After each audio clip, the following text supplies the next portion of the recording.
sign. Obvious na modus ito ng mga Duterte para patahimikin ang kanilang mga kritiko. Lagi hinaharas gamit ang batas. Lumang tugtugin na ito, wala na bang bagong strategy. Napaka-ironic na sila pa talaga ang magkakaso sa akin ng indirect contempt, given na alam naman natin sa mahabang panahon, wala silang respeto for the rule of law. Kaya sana manalamin din sila.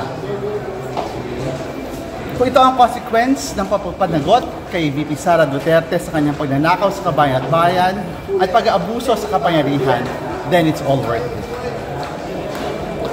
Sir, kasi parang yung sinasite nila yung Supreme Coddler of the Vice President, parang yun yung pinapoint out nila na they are arguing merits in direct contempt. How do you respond? How do you respond to that? Covered by ng freedom of speech? How do you respond? In that moment, given the political context, I stand by with that very apt description. So you say na Coddler talagang Supreme Court ng mga Duterte? It was a description. Description, pero you're saying it's true.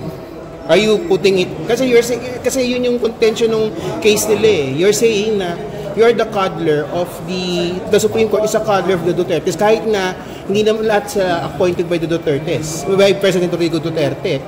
Well, the ponenting of the case is a Pinoy appointee. I stand by my statement. It's a description of the moment.